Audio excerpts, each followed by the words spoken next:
what happens when we attach too closely to the thoughts and opinions and the feelings of other people is that we get away from ourselves. Like we're not focused on ourselves anymore. We're like focused on what they think, and then we incorporate that into what we do because we're trying to please them, but at the same time we want to stay true to ourselves. But it's just not possible in that dynamic.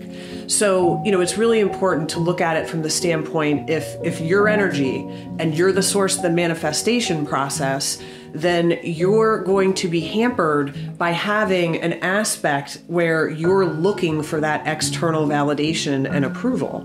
So, when you're in a situation where, again, you're heavily reliant on the opinions of others, then you're disconnected from yourself. And you're caring more about what they think than about what you think and about what you want and about who you want to be. So it's also important to recognize that you're in the full experience of you. We shouldn't be letting people have substantial levels of input when they know like a fraction of us, or maybe even less, when we look at like how much energy and thought and feelings we give to the opinions of others. So it's so critical because at the end of the day, all that matters is what you think of you. And other people's opinions and judgments and comments and all of that, all they are is a reflection of where they're at. So when we judge ourselves against what other people are pushing in our direction, they're actually just pushing their stuff in our direction. And we're being like, yep, sounds good, I'll take it. And that's what we need to wake up to see that's happening. Because once we can bring our self-awareness and see the reality of what that dynamic is, and many people live in that dynamic, I've been in that dynamic too. But once you can kind of wake up to it, it's so relieving because you're like, oh my gosh, thank God, I can detach from this.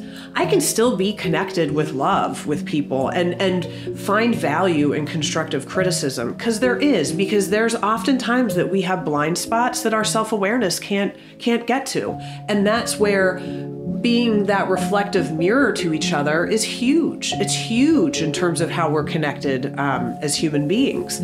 But it's making sure that whatever source that is, that you're allowing valuable input into your self-image and those types of very precious things.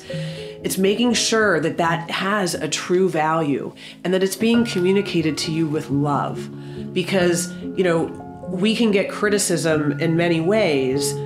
Constructive criticism is very important, but it's easy for things like passive aggressiveness and those things to kind of come across. But you can typically feel if it's of a genuine nature or not. And it's just important not to give your power away by allowing someone else's opinion of you to be more important than your own.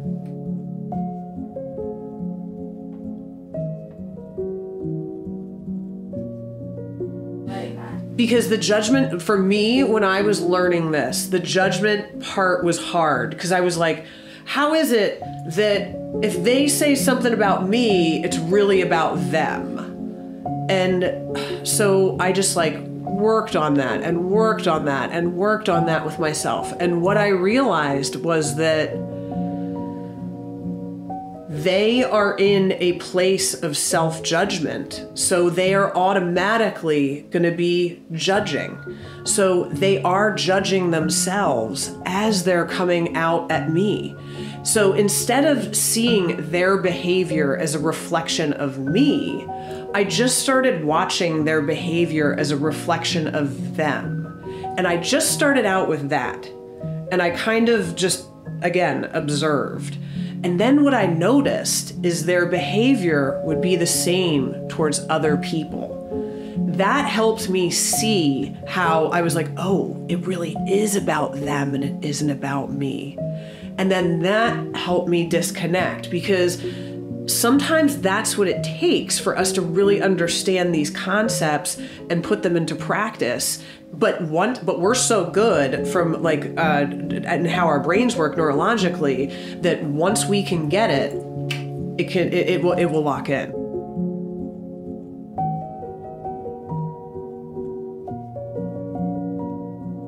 Because the more you observe them, so you have someone come at you, the more you kind of go, oh my goodness, what is this saying about them? And the less you, and the more, and what I would do initially, because initially it was hard, it would hit me right away and I'd be like, ah, but I would be like, all right, this is your reaction. We'll eventually get back to what does this mean about them? And then again, over time, I was able to be less impacted by it. So I could just immediately have someone now react to me and I'm like, what is going on with them? Where it doesn't hit you. It doesn't hit you. And that's the key. That's the sweet spot, because then you're detached with love and how they act is how they act and you're free.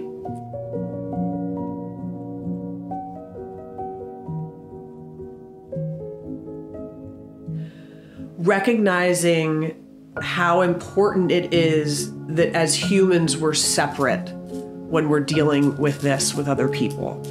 Because a lot of times I used to struggle with, I'm like, oh my God, we all like die alone and we're born alone and like, oh.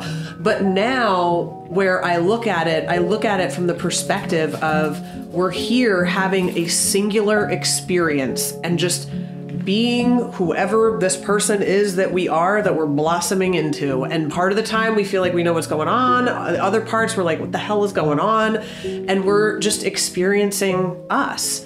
And that's what we have to remember when we're interacting with other people, is that other people can't hurt you without your permission. And I never really understood that until I learned about boundaries and the power of them. And then once I set them, they protected me and other people couldn't hurt me. And when I looked at like deeper issues, like with the world and how, yeah, someone can die in a car accident tomorrow and someone can hurt someone else. And then what that does is that challenges you to dig even deeper and be like, in order for me to feel love, I have to accept it all. And I have to accept that there are things that happen here that are beyond my understanding and my ability to understand. But the parts that I can understand, you know, I'm going to still live my life in love, even though I live in a world where bad things can happen, because why not? And I think so many people get challenged by that. They're like, well, if we're all going to die or bad things happen, what's the point?